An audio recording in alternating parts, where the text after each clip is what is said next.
J'ai fait en gras, rejetons et courons. Rejetons tout fardeau et le péché qui nous enveloppe si facilement et courons avec persévérance dans la carrière qui nous est ouverte.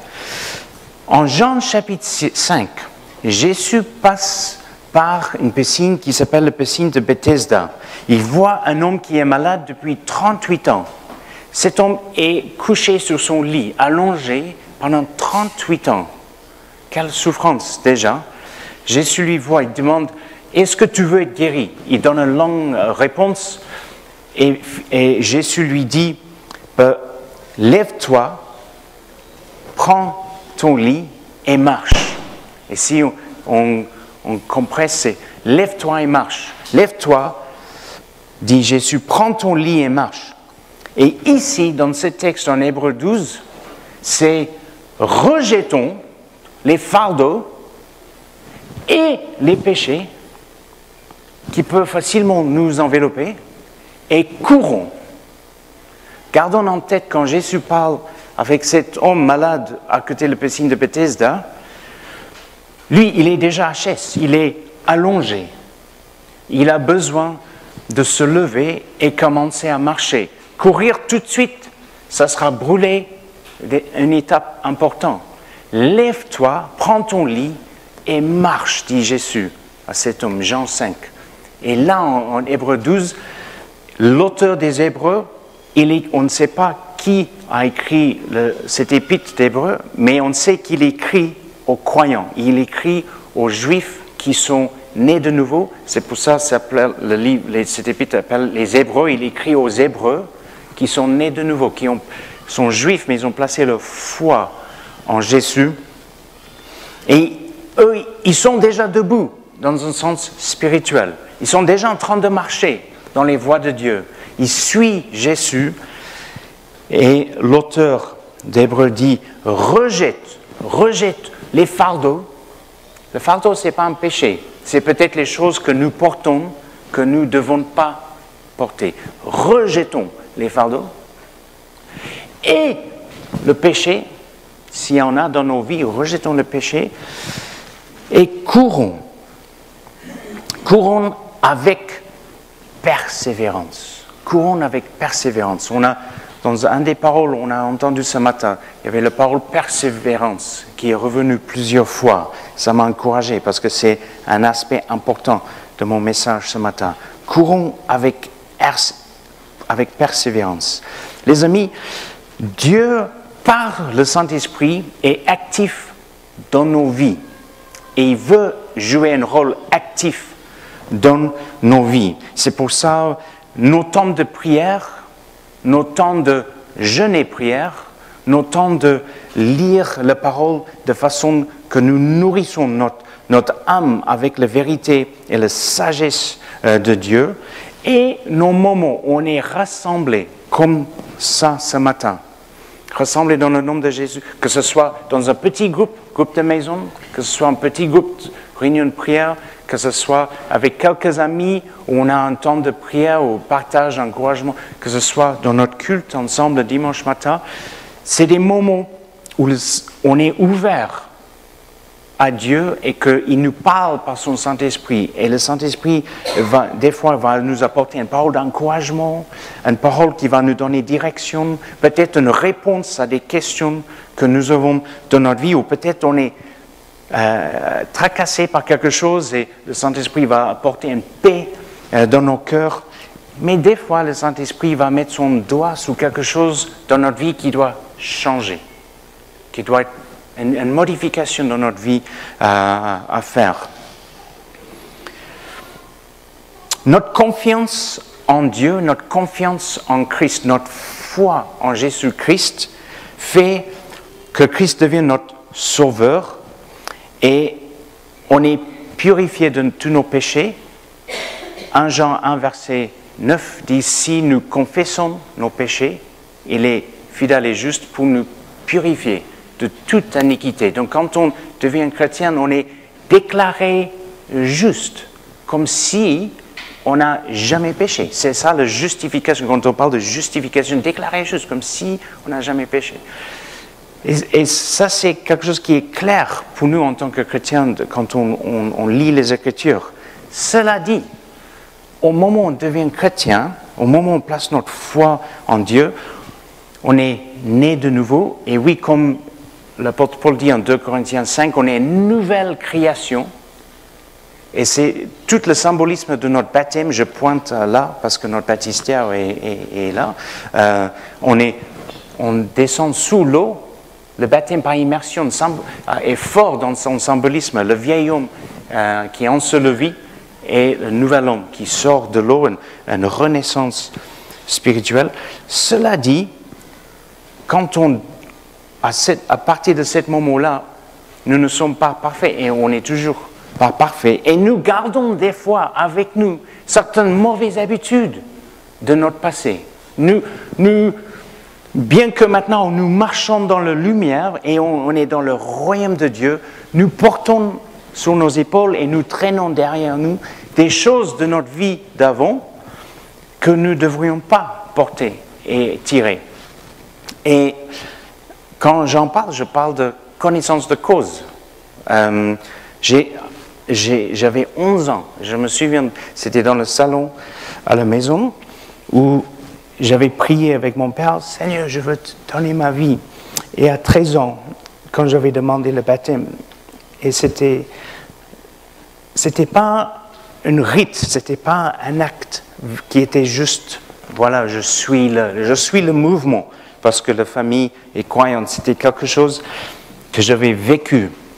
Et maintenant que j'ai 46 ans, et le Seigneur et le Saint-Esprit mettent son doigt sur les choses dans ma vie, qui veut changer, je dis, dis donc. Mais je réalise que ça va être comme ça probablement pour le reste de nos vies. Parce que Dieu, par son esprit, est en train de nous transformer de gloire en gloire pour lui ressembler. Et donc ça, nous sommes chacun, vous êtes chacun de vous, vous êtes un chef-d'œuvre de Dieu. Et l'artiste, Dieu, l'artiste suprême, incroyable, est toujours en train de travailler sur nous et comme une peinture magnifique. C'est une œuvre en progrès. Et donc, nous sommes chacun une œuvre en progrès. Dans la Bible, il y a un langage ou un vocabulaire qui est utilisé pour nous aider à comprendre ça. On parle de la vieille homme. On parle de la vieille homme. En Éphésiens chapitre 4, verset 22, c'est écrit « Cela consiste à vous débarrasser de votre ancienne manière de vivre, celle de l'homme que vous étiez autrefois. » Ça, c'est écrit à des croyants, c'est en Éphésiens.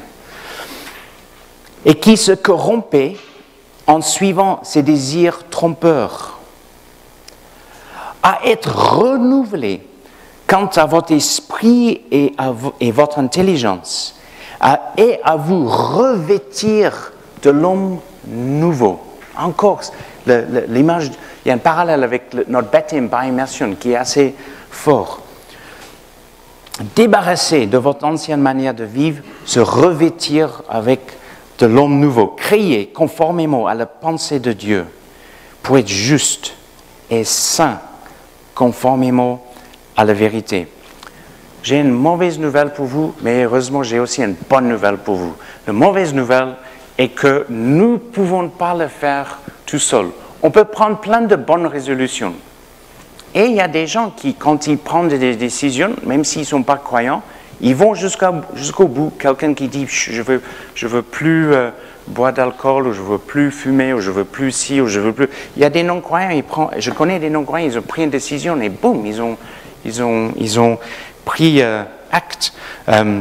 Mais là, les textes parlent d'un renouvellement spirituel, quelque chose qui se passe dans le fond de nos cœurs, au fond de notre être intérieur. C'est pas humain, c'est en dehors de nos forces. Ça, c'est l'action du Saint-Esprit, l'action de Dieu qui vit en nous par son Esprit. Et la bonne nouvelle, c'est que Dieu vient à notre aide. Il veut nous aider. Un verset génial qui est très encourageant. Et si vous prenez des notes, marquez Philippiens chapitre 2, verset 13. Car c'est Dieu lui-même qui agit en vous. Alléluia. Dieu lui-même qui agit en vous pour produire à la fois le vouloir et le faire, conformément à son projet bienveillant. Dieu, par son esprit, qui agit en nous, et nos désirs, nos propres désirs commencent, quand on devient enfant de Dieu, on dit « Jésus, je veux te suivre ». Nos propres désirs commencent à être alignés avec la volonté de Dieu et la voix de Dieu. Et quand les pensées de Dieu commencent à être nos pensées, et quand nos désirs commencent à être celles des choses que Dieu désire, c'est la marque. On commence à produire les fruits, et ça, c'est la preuve que la personne a vécu une véritable conversion et veut vraiment suivre Jésus. Et ça, c'est pas humain. Ça, c'est en dehors de nos capacités et forces. Ça, c'est le travail de Dieu par son esprit dans nos vies. Mais nous devons nous associer avec la volonté de Dieu. On peut être né de nouveau, une nouvelle création en Dieu. Nos péchés sont ôtés, purifiés, lavés. On a la vie éternelle. Et on peut toujours vivre dans une forme de connivence avec le vieil homme. Maintenant, on marche dans la lumière, on est enfant de Dieu, mais il y a des choses de le vieil homme qu'on aime, qui nous procure un certain plaisir et qu'on garde une certaine connivence avec certaines mauvaises habitudes, certaines mauvaises façons de penser, et on les tire comme un fardeau, ou les poids on porte, on les tire derrière nous, et au lieu de courir dans les voies de Dieu, au lieu de courir dans le piste que Dieu a prévu, qui a tracé depuis même avant la création de l'univers, pour nous à courir, on a peine à avancer parce qu'on a tous ces poids sur nous.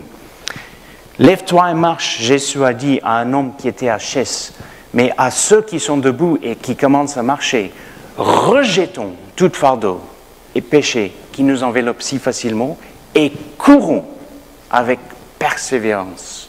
C'est ça l'appel que nous... Et de courir, quand on court, c'est un sentiment de légèreté. Quand on court, c'est difficile à courir avec les poids et des choses derrière. Il y a un sentiment... Est-ce que, Pete, tu peux mettre l'image du soldat qui porte un sac à dos, s'il te plaît? Voilà, je ne sais pas si vous voyez bien ces soldats avec deux sacs de sable, comment on dit, sac à sable. Dans mon première année dans le marine, on a dû courir avec un sac à sable plein de fois. J'ai vu des copains pleurer.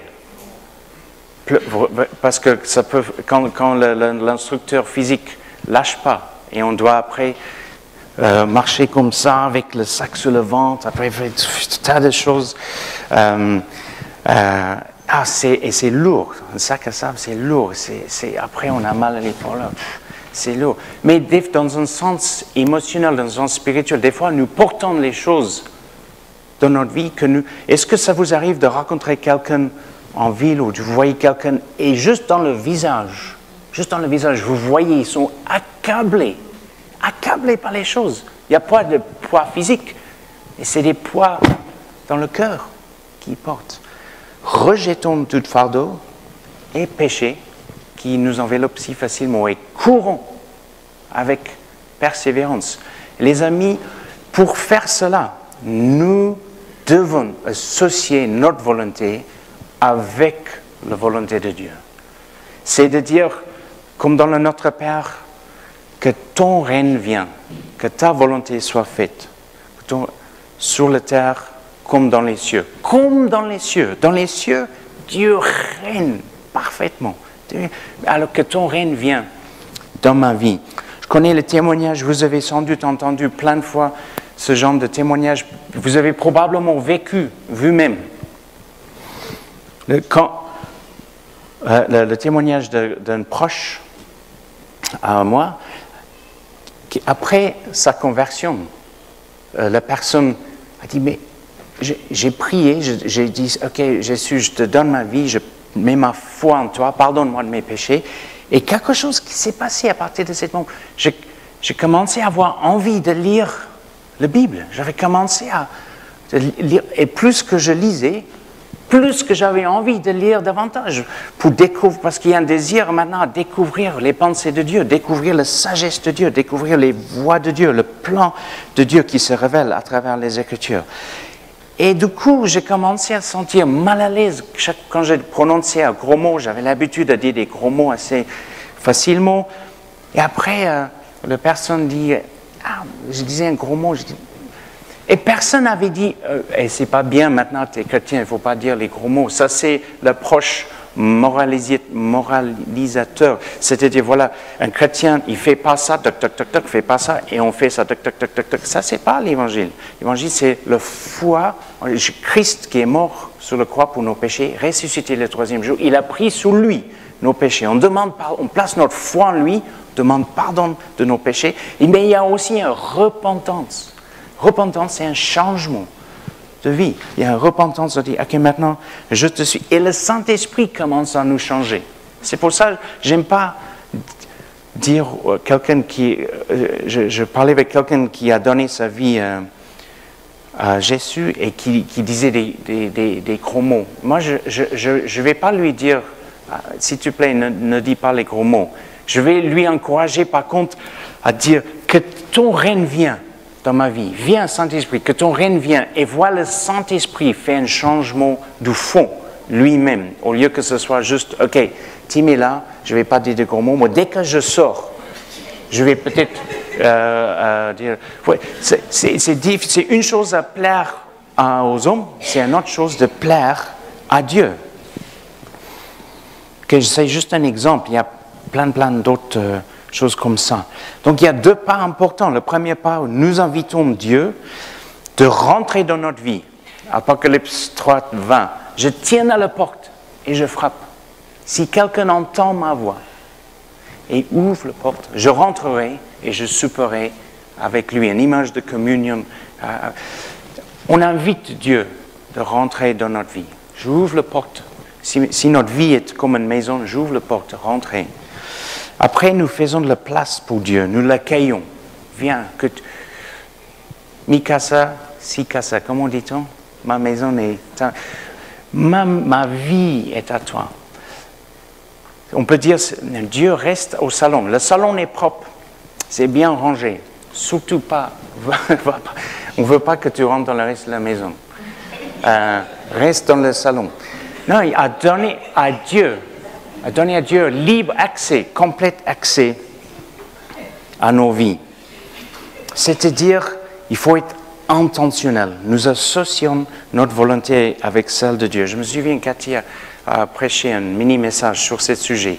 Associer notre volonté avec la volonté de Dieu. Cathy, il faut que tu prépares un autre message, s'il te plaît, pour le futur. Je te préviens maintenant, comme ça, tu as quelques mois d'avant. De façon intentionnelle, nous associons notre volonté avec la volonté de Dieu. Rejetons tout fardeau et le péché qui nous enveloppe si facilement et courons avec persévérance.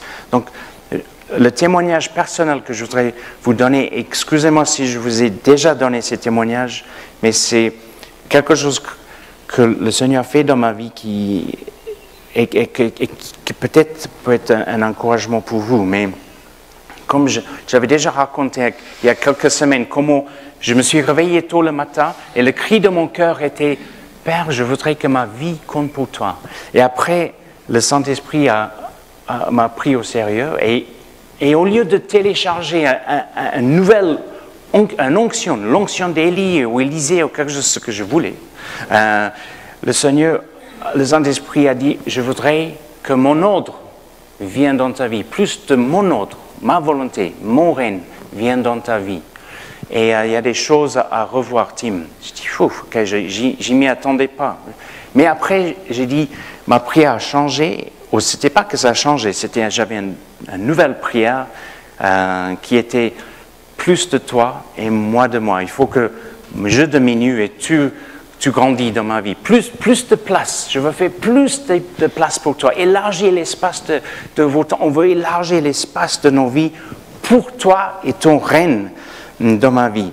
Alors le Saint-Esprit a commencé à mettre son doigt sur les choses que moi j'ignorais. Et l'image que j'aime, ou qui m'est utile, c'est, vous savez, quand dans votre maison, ou dans nos maisons, tout est bien rangé, tout est à sa place, mais on a une pièce, c'est souvent soit le garage, ou si vous avez une cave où il y a un tas de choses, des vieux choses, là, et quand on descend dans la cave, là, il faut imaginer, vous voulez chercher quelque chose dans la cave, et vous ouvrez Des fois, il y a des maisons, il y a une trappe dans le sol. Il y a beaucoup de maisons à Rochefort, une trappe, les vieilles maisons, on ouvre la trappe, on descend, toc, toc, toc, et c'est noir, il faut allumer la lumière. Peut-être, ça fait tellement longtemps qu'on n'est pas y allé, l'ampoule, il ne marche même plus, on amène une lampe électrique, on descend et on cherche avec la lampe, où est le carton que je cherchais? Et on voit d'autres choses, on dit, mais pourquoi je garde tout ça?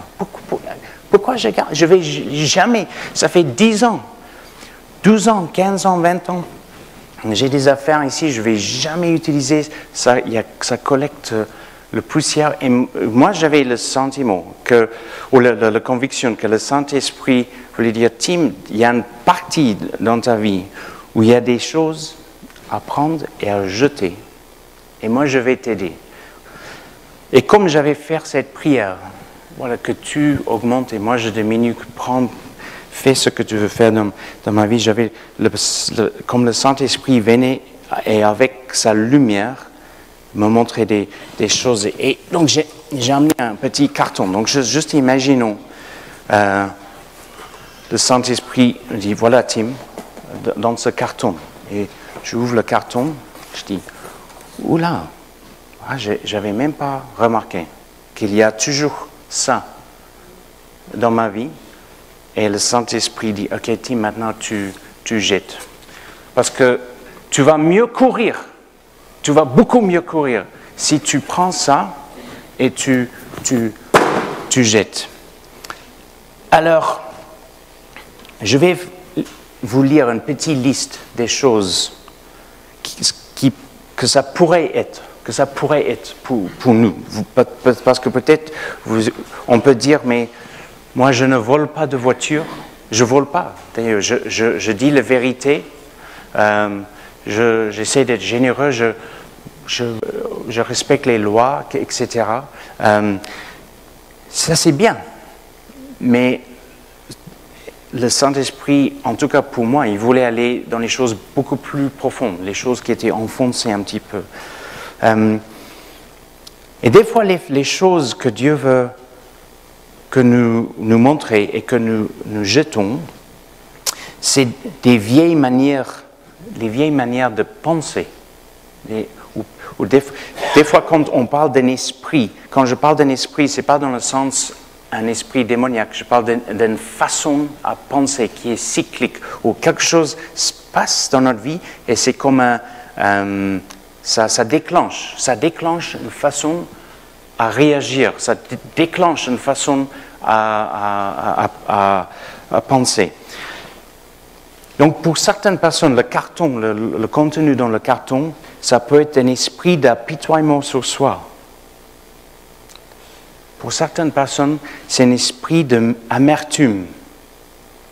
Dès qu'il y a une déception, dès qu'il y a quelque chose qui ne va pas, un lourd esprit d'amertume monte. Et la personne reste avec cette amertume. Un esprit de vengeance. Je vais lui montrer. Prochaine fois, il va voir. Je ne vais pas l'aider la prochaine fois. Rancune, un esprit de rancune. Esprit de jalousie. Esprit de dispute. Esprit de manipulation. Vous voulez changer le comportement des autres en faisant en sorte qu'ils se sentent coupables. Ça, c'est la manipulation. On dit, voilà, on veut qu'ils se sentent coupables, et ça, c'est une manipulation émotionnelle. Des excès de colère.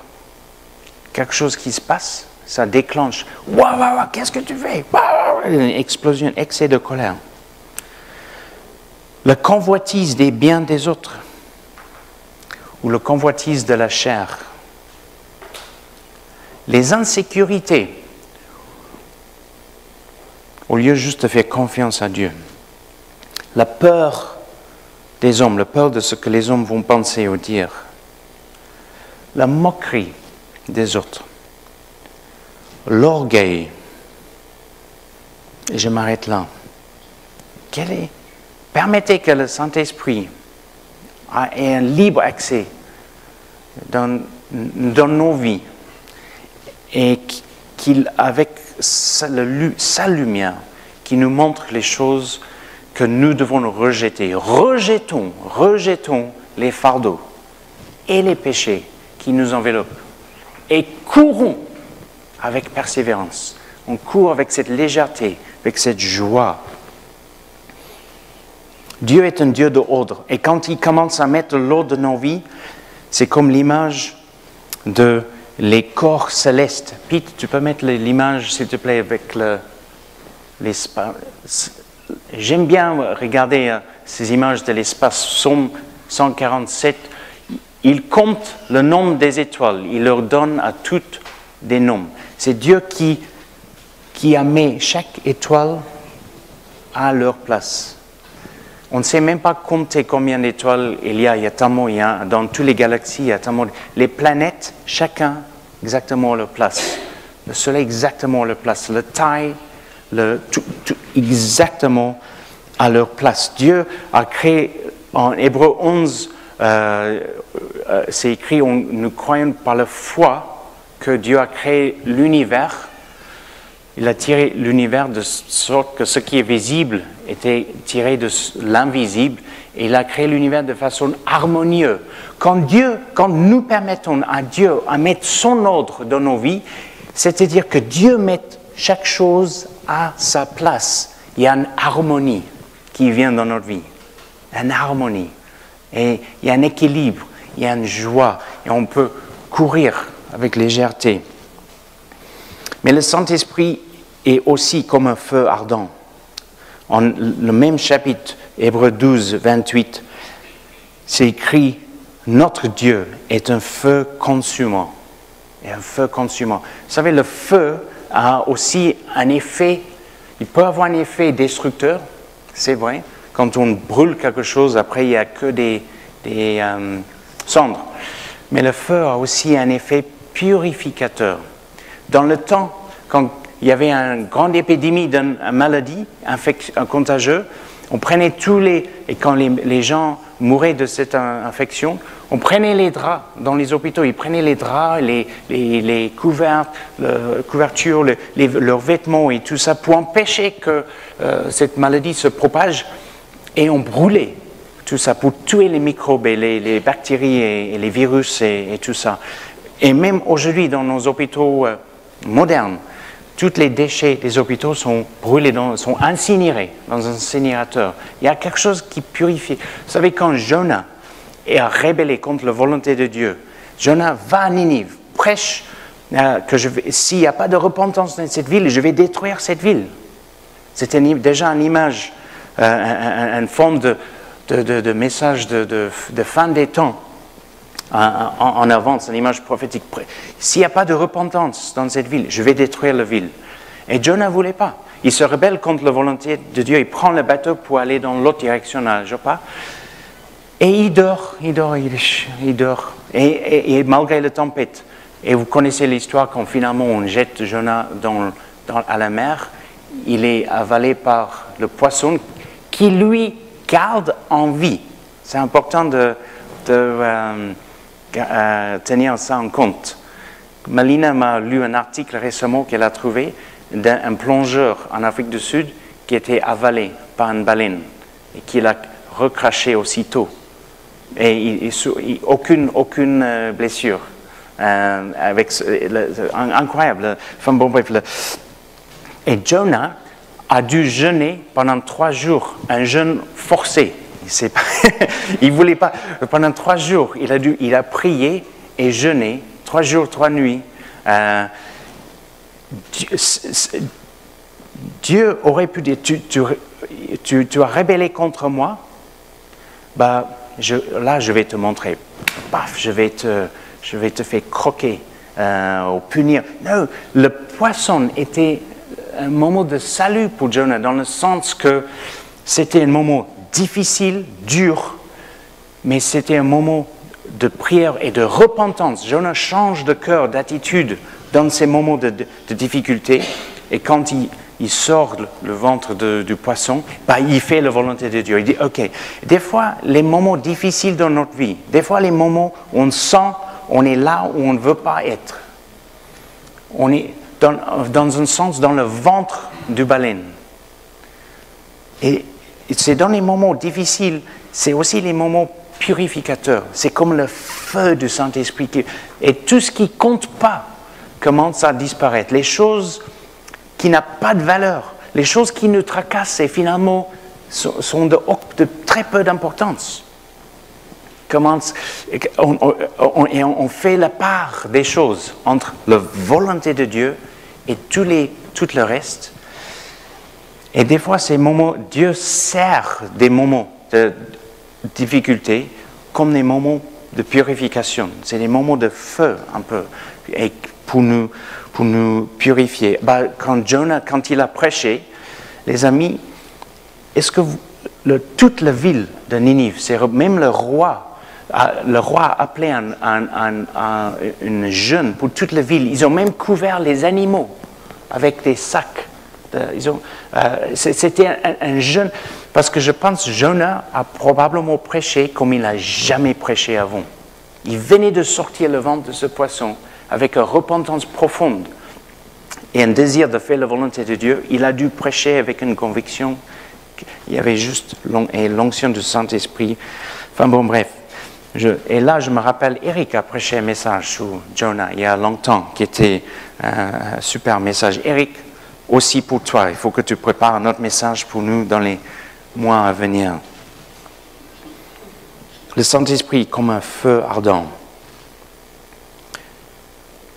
En 1 Corinthiens chapitre 3, Paul écrit « L'œuvre de chacun sera manifestée, car le jour la fera connaître, parce qu'elle se révéla dans le feu.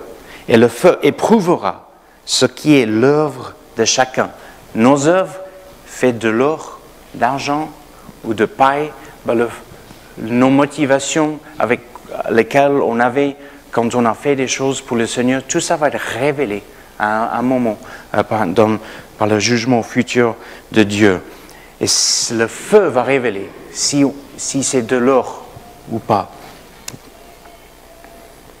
Sur le chemin de notre course, pendant qu'on est en train de courir, une fois on a rejeté les fardeaux, une fois on a rejeté les péchés, et on est en train de courir dans le course que Dieu a prévu pour nous, il y aura des moments où il y a des obstacles, il y aura des moments de découragement, il y aura des moments de déception. Mais nous sommes appelés à courir avec persévérance.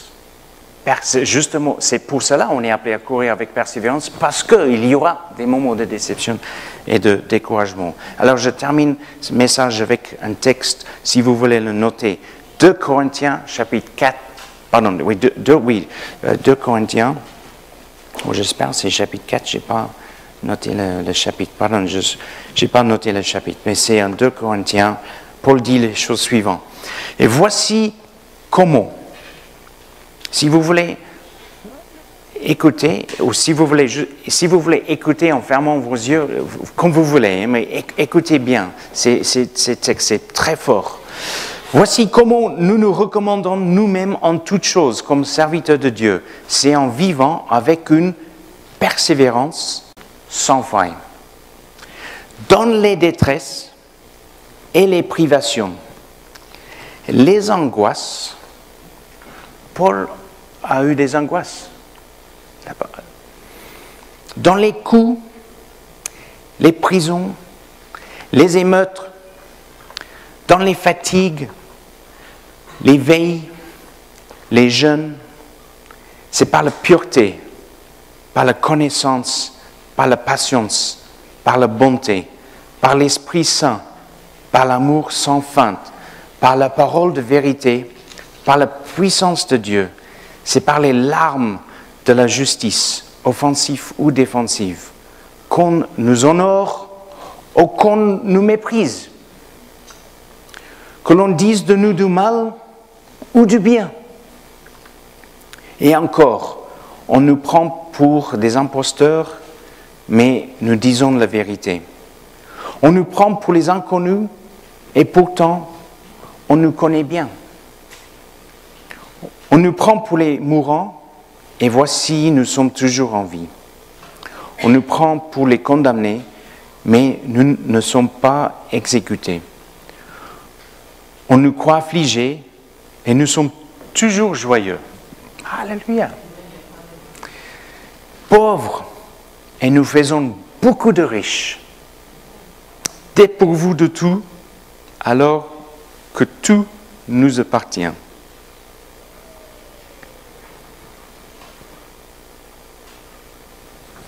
Paul a pu dire cela. Et le verset 4, c'est en vivant avec une persévérance sans faille. Nous sommes appelés à rejeter les fardeaux qui nous enveloppent si facilement, rejeter le péché qui nous enveloppe si facilement, et que nous courons dans les voies de Dieu avec joie, avec légèreté. Amen. Est-ce que je peux vous appeler à... Chapitre 6, merci beaucoup Anthony. Chapitre 6. Est-ce que je peux vous appeler à lever? Je vais prier pour vous. Et est-ce que Eric